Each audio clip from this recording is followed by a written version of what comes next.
Hello, I wanted to have a little talk about brake lines. So the bike was built in December 1979, so these brake lines that were on it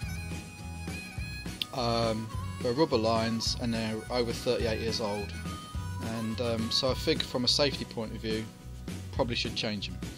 So I saw that you could buy some ready-made kits online, but they had come from Germany and I wasn't sure about them. So I went to Classic Bike Live and I took my old lines and had a well-known company make some lines up for me, which are these, while I was there. But there's been a lot of problems, so I'll try and help you avoid the problems I've had. So one of the difficulties that I had was that the new material, these are braided, coated in a black to try and keep sort of an original look. These new lines won't bend through the same arcs so easily as the old rubber.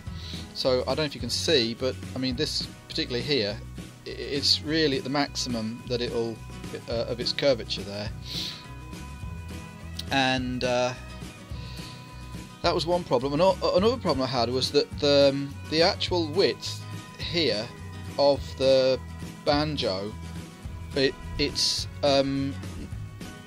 narrower. The modern ones are 1 millimeter narrower, and it doesn't matter here of course, but up here I've got a splitter, and I don't know if you can see, but here it does matter because off this feed are 2 channels and they have to line up. I've got 2 lines, you see. I've got a line in, comes from the top, and a line out, and the channels in the splitter have to line up, and they were 1 millimeter out. So what I've done is I've doubled up the washers there, but I'm not sure that's going to work. We're going to find out. I put a tiny smear of jointing compound when I put them together.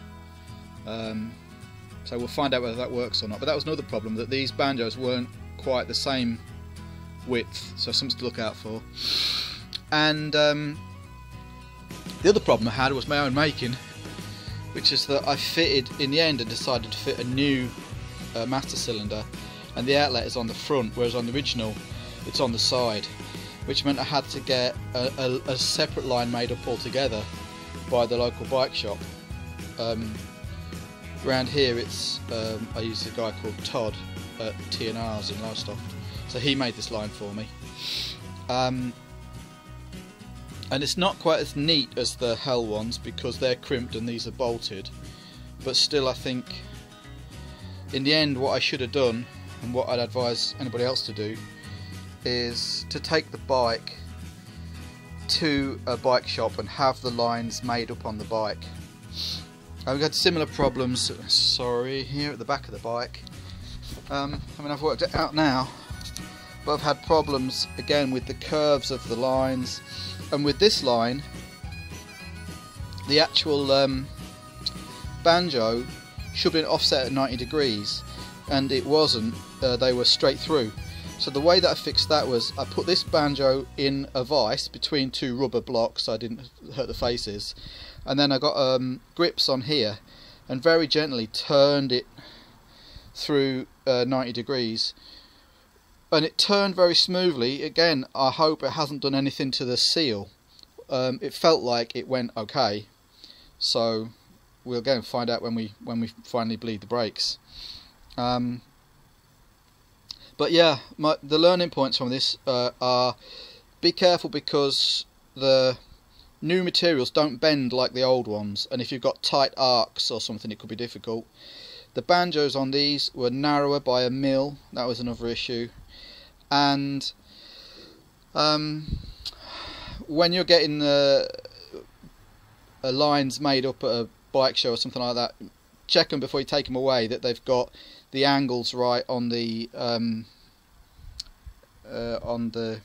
offsets of the banjos. And also, like that you've got the banjos that have got the angles, and this has got like a slight offset. I think it's about They come, I think it's 26 or 28 degrees offset, which is right for this one because it sets it away from your heel. Obviously your heel would go here somewhere. So anyway, just some cautionary notes. My advice would be, don't do what I did, but take your bike to your friendly bike shop and have them make the lines up on the bike. That's what I'd do. See ya.